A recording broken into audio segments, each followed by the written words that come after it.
Good morning, student of class 4. How are you?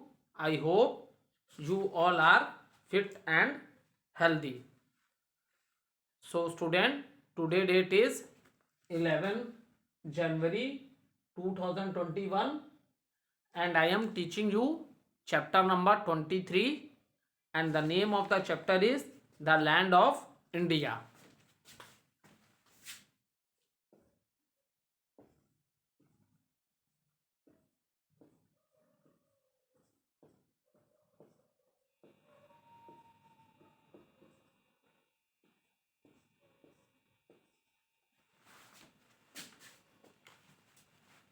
So student, let's do little recapitulation what we have done in our previous video. So student, in the previous video I explained you Himalayas range, that we study Himalayan range. There are three parallel ranges of Himalayas and Himalayas are the highest mountain in the world. World की सबसे highest mountains जो हैं Himalayas range में है. ठीक है. And the three parallel ranges of the Himalayas are what? Himadri, Himachal और you can say middle Himalayas, और शिवालिक और you can say outer Himalayas. So very quick recapitulation of all this I will do and after that we will continue with the importance of the Himalayas. So Himadri, when we are talking about the Himadri, so Himadri, the mountains in this region, the average height of the mountain in this region is 6,000 meter. Is it clear? The average height of the mountains in this region is 6,000 meter and the weather is very cold all the time.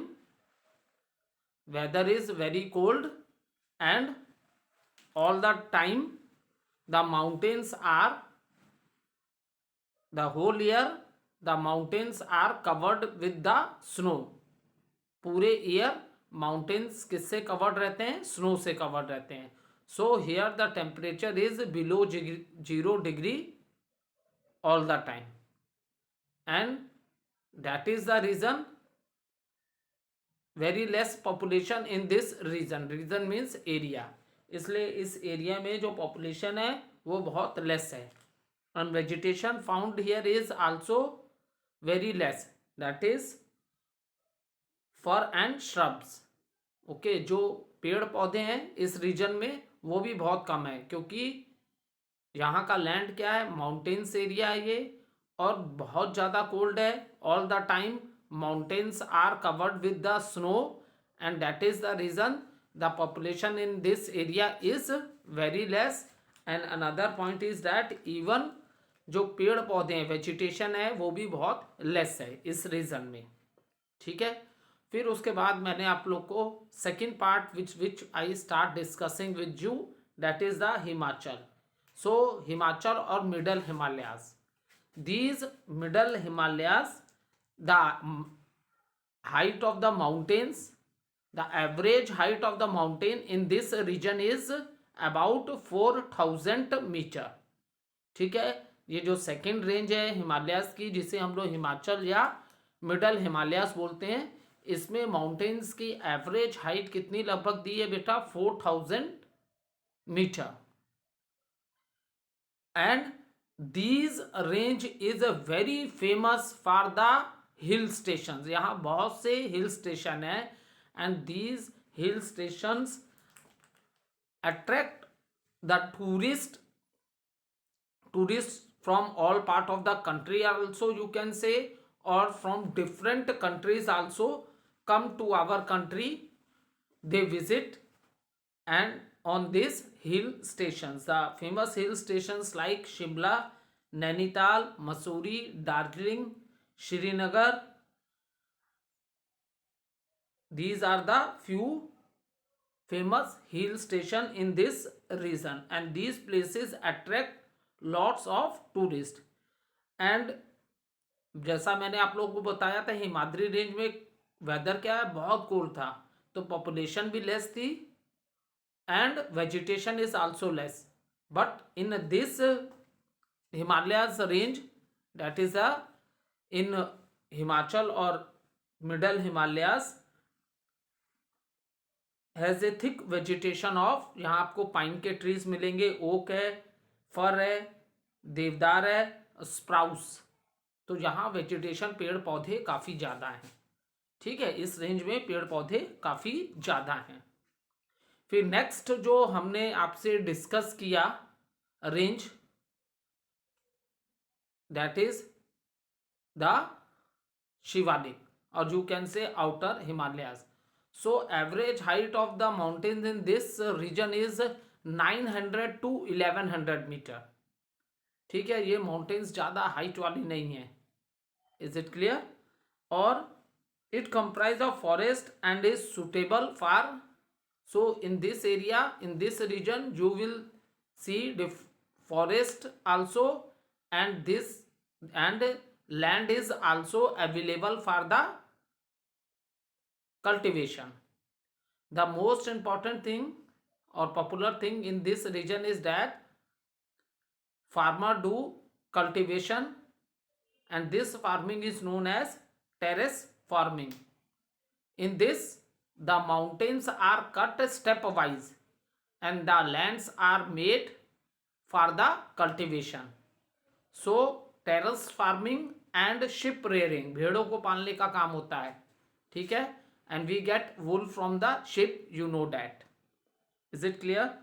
So when we are talking about the weather in this region, so it is neither too cold or not too hot. So due to this, therefore this region is thickly populated and rich variety of fauna and flora. Okay, यहाँ बहुत से आपको जीव जंतु, variety of animals और variety of plants, दोनों चीज़ें आपको मिलेंगी।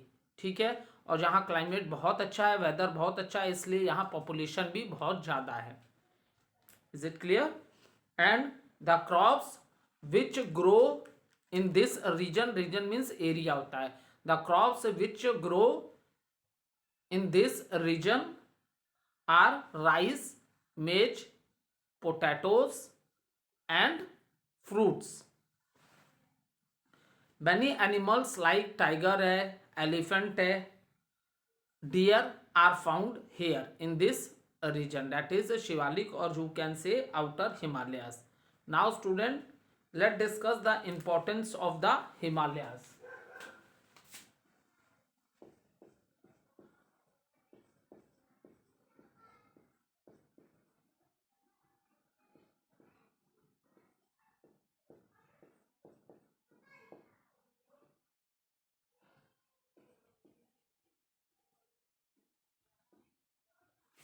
Importance of Himalayas. Okay, now the first point which is given in your book, that these natural Himalayas act as a natural boundary and have always protected India from foreign invasions. ठीक है, ये जो हिमालयाज हैं, ये हमारे country के लिए एक बाउंड्री का काम करते हैं, and they protect our country from other countries attack also. ठीक है, इतने हाइट वाले माउंटेन्स हैं कि बाउंड्री का काम करते हैं और हमारी कंट्री को दूसरे कंट्री के अटैक से भी बचाते हैं। ठीक है, second, they prevent the cold biting wind coming from northern Asia from entering India, और जो ठंडी हवाएं नॉर्दर्न एशिया से आना इंडिया की ओर नहीं आती हैं due to these mountains. They also stop the rain bearing monsoon wind, ठीक है, from leaving India resulting in heavy rainfall over the country. जो मानसून विंड्स होती हैं बेटा, मानसून सीजन के समय जो बारिश होती है ये मानसून विंड्स के ही वजह से होती है। ठीक है, तो ये उनको भी स्टॉप करने का काम करते हैं। Due to this region in different part of the country there is a heavy rainfall. Point number 4, the melting snow of the Himalayan glaciers provide water to our river throughout the year. Now, what does it mean, melting snow of the Himalayan glaciers? What are the glaciers? Large pieces of a snow, or you can say ice. You know that the first range of the Himalayas, that is known as Himadri, and these here the climate is very cold all the time. The climate is below, all the time the climate is in -degree. Why? Reason is that whole year these mountains are covered with the snow. Whole year these mountains are covered with the snow. So from these glaciers, with the melting of the snow, this is the origin of many rivers also. And the rivers whose origin is from the glaciers, ऐसी reverse जिसकी जो जिनकी origin जो reverse कैसे बनी है, snow के melt होने से, ठीक है. So in this river there is, and these rivers are known as perennial rivers. Perennial rivers बेटा हम उन रिवर्स को कहते हैं जिसमें whole year there is a water, क्योंकि इनकी ऑरिजिन किससे हुई है, मेल्टिंग ऑफ स्नो से. तो स्नो तो मेल्ट हमेशा कुछ ना कुछ तो करती रहती है टेम्परेचर की वजह से. जैसे गंगा है, holy river of our country, ठीक है. तो ये भी गंगोत्री ग्लेशियर से ऑरिजिन हुई है. और जमुना है, यमुनोत्री ग्लेशियर से इसकी ऑरिजिन हुई है. तो ये नदियों की ऑरिजिन किससे हुई है, मेल्टिंग ऑफ स्नो से. ऐसी reverse whose origin is from the melting of snow, in that river there is a water throughout the year, and these rivers are also known as perennial rivers. इसलिए इन reverse को बेटा perennial rivers भी बोला जाता है, ठीक है. So ये बहुत इंपॉर्टेंट पॉइंट है. नेक्स्ट है the forest provide us with timber, medicine, resins, honey, fruits extra. और जो फॉरेस्ट है, from the forest we are getting timbers, means we are getting wood, इमारत बनाने वाली लकड़ियाँ, ये भी किससे मिलती हैं, फॉरेस्ट से. मेडिसिन्स प्लांट्स भी हैं फॉरेस्ट में. रेसिन्स जो आप लोग ड्राई फ्रूट में खाते हो ना, किशमिश खाते हो, उसको बोला जाता है, ठीक है. किशमिश को रेसिन्स बोलते हैं. हनी आप जानते हो, ठीक है, शहद को बोलते हैं. And lot of trees in which different types of fruits which also you get in these forest. Okay, so importance of Himalayas ये मैंने डिस्कस कर लिया. एक छोटी सी रिकैप्चुलेशन कर देते हैं. Himalayas act as a boundary and it save our country from the other countries attack. Okay, it stop the cold winds from entering into the India. Another, it also stop the monsoon winds, so that there is a heavy rainfall in different parts of our country. ठीक है, heavy rainfall in different parts of our country.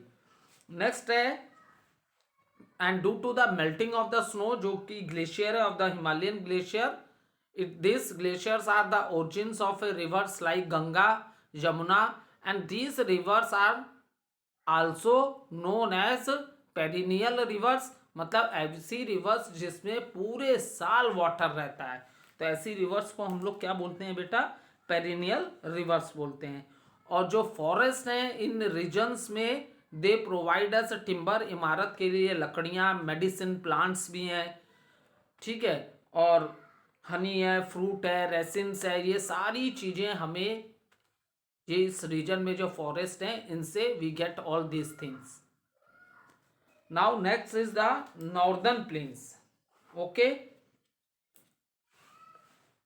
Now these plains, सबसे पहले northern plains का अब लिख ले. Northern plains को अब डिस्कस करते हैं अब हम लोग, ठीक है. सी, नॉर्दर्न प्लेन्स जो हैं, ठीक है, why they are very fertile. ये नॉर्दर्न प्लेन्स पहले बहुत फर्टाइल एरिया है, मैक्सिमम कल्टीवेशन जो होता है ना बेटा, इसी पार्ट में होता है, आपके नॉर्दर्न प्लेन्स में। मैक्सिमम कल्टीवेशन जो भी होता है आपके नॉर्दर्न प्लेन्स में ही होता है। फर्स्ट ऑफ ऑल हम ये समझ लें कि नॉर्दर्न प्लेन्स किसके बीच में है, जो आपकी एक हिमालयस रेंज आ गई, ठीक है। हिमालय रेंज के बाद जो स्टार्ट हुए हैं आपके, क्या स्टार्ट हुए हैं, नॉर्दर्न प्लेन स्टार्ट हुए हैं, and the southern peninsula. Peninsula अभी जब प्लेट्यू वाला पोर्शन आपको पढ़ाएंगे ना, तब आपको समझ में आएगा, नहीं तो आप, ठीक है, प्लेट्यू वाला पोर्शन जब आपको पढ़ाएंगे तब आपको ये समझ में आएगा, ठीक है।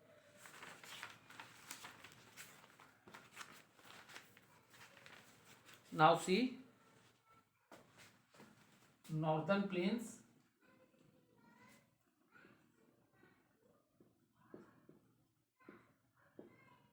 Northern planes.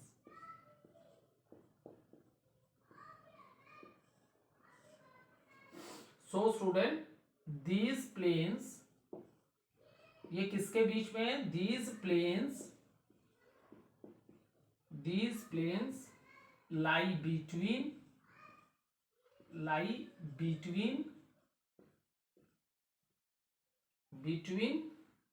the these plains lie between the Himalayas,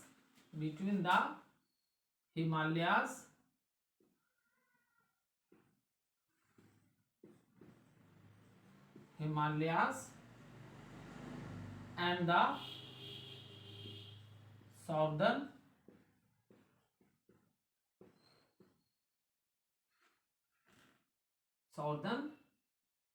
peninsula।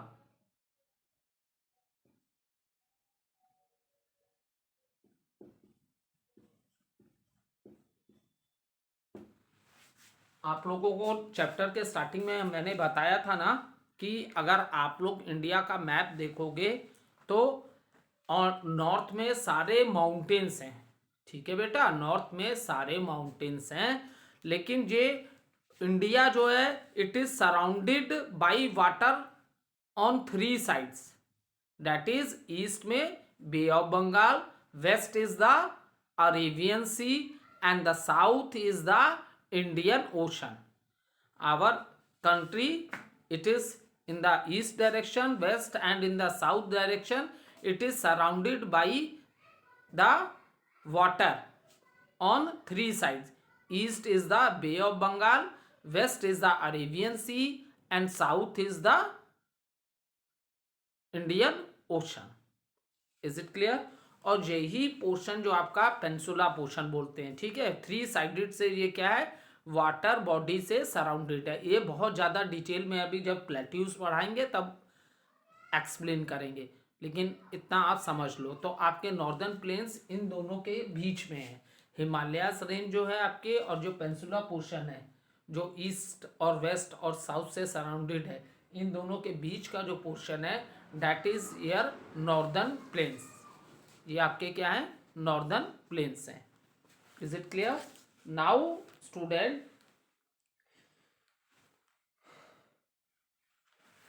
they stretch across northern India for about 2400 kilometer lengthwise and 240 to 320 kilometer breadthwise, ठीक है।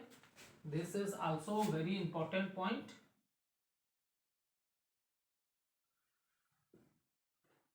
Second important point is they stretch RETCH, stretch, they stretch across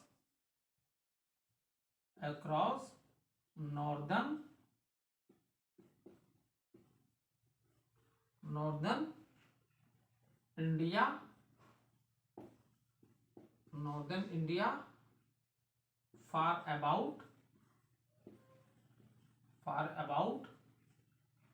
2400 kilometer and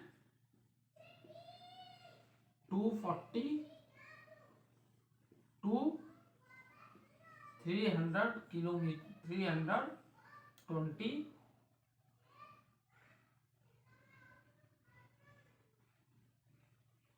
320 kilometre width wise.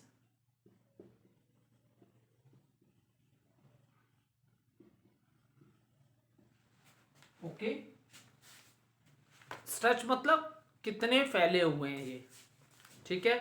तो they stretch across northern India, ठीक है।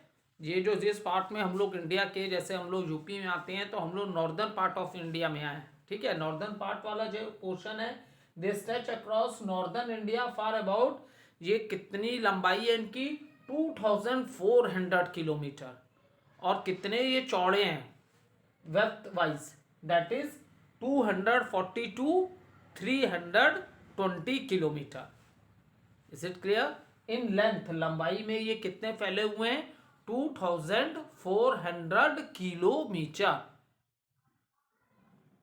And what is the width wise, कितनी इनकी चौड़ाई है, that is 242 320 kilometre. I hope यहां तक आपको समझ में आ गया होगा। Now see student, some important things about the northern planes.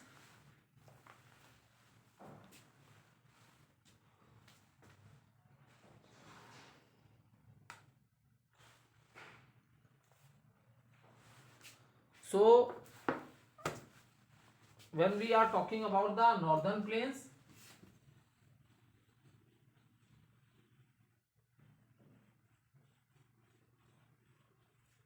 काफी ज्यादा पोर्शन इन्होंने कवर कर रखा है नॉर्दर्न प्लेन्स ने। लंबाई में 2400 किलोमीटर है और चौड़ाई में 242 320 किलोमीटर है। अब देखो ये जो नॉर्दर्न प्लेन्स हैं, नॉर्दर्न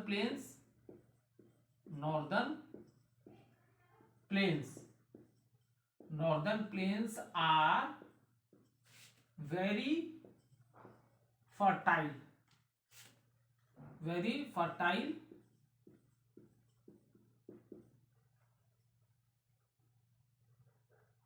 fertile, यहां की क्या है, सॉइल। Is it clear? किसके लिए, एग्रीकल्चर के लिए।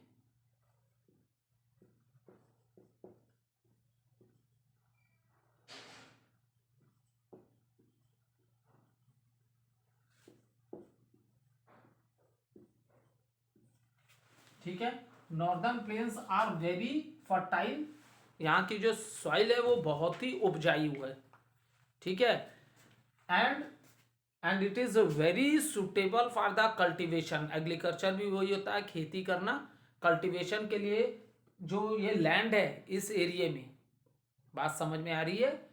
Northern plains are very fertile, मतलब यहाँ की सॉइल जो है बहुत उपजाऊ है। What is the reason for that, वो भी अभी बताएंगे आपको। पहले इतनी कॉन्सेप्ट अपने दिमाग में बैठा लो कि यहाँ की सॉइल बहुत फर्टाइल है फॉर द एग्रीकल्चर के लिए, कल्टीवेशन के लिए। जो यहाँ पे लैंड है ना वो बहुत ही फर्टाइल है। आप यू आर इंडिया, हम लोग कहते हैं कि northern plains are also known as the food bowl of India. What is the reason for that, इसका रीजन है more than, if you want to note down, it is not given in your book, अगर note करना है तो आप note कर सकते हो for your understanding. More than 70% of total wheat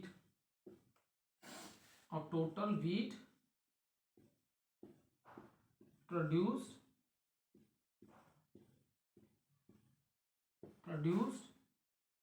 in India. अगर हम बात करते हैं इंडिया में वीट के प्रोडक्शन की, पूरे इंडिया के, I am talking not only some particular place, हम पूरे कंट्री की बात करते हैं, तो पूरे कंट्री में जितना वीट की क्रॉप होती है हमारी कंट्री में, उसका 70% पोर्शन, 70% वीट कहाँ प्रोड्यूस होती है, आपके नॉर्दर्न प्लेन्स में। इसीलिए नॉर्दर्न प्लेन्स को फूड बाउल ऑफ इंडिया कहा गया है। सबसे ज्यादा अनाज यहीं पैदा होता है बेटा। मैंने कहा ना, पूरे इंडिया के, किसी पूरे इंडिया को अगर आप लोग कंसीडर कर लो तो पूरे इंडिया में जितना भी वीट प्रोड्यूस होता है उसका 70 मोर देन 70% वीट कहाँ से प्रोड्यूस हो रहा है? That is from these northern plains. That is these northern plains are very important. इसलिए इन नॉर्दर्न प्लेन्स को बहुत इंपॉर्टेंट माना गया है, फूड बाउल ऑफ इंडिया बोला गया है. And another thing is almost 50% of rice produced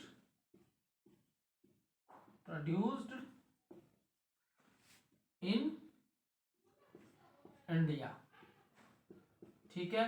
और अगर हम राइस की बात करते हैं पूरे कंट्री में राइस के प्रोडक्शन की बात करते हैं तो 50% राइस कहाँ प्रोड्यूस हो रहा है? आपके नॉर्दर्न प्लेन्स में. That is reason northern plains are very important. How this is possible वो भी अभी डिस्कस करेंगे. फर्स्टली आप इतने पॉइंट्स को अपने दिमाग में बैठा लो. ठीक है. सबसे पहले इतने पॉइंट्स में आप अपने दिमाग में बैठा लो कि northern plains is very important. Why northern plains are very important. पूरे इंडिया में जो 100% राइस प्रोड्यूस हो रही है उसका 50% नॉर्दर्न प्लेन से ही प्रोड्यूस हो रहा है. सो एक छोटी सी रिकैप्चुलेशन कर लेते हैं बेटा नॉर्दर्न प्लेन्स के बारे में. नॉर्दर्न प्लेन्स की स्टार्टिंग में मैंने बताया था it lies between the Himalayas and southern पेंसुला.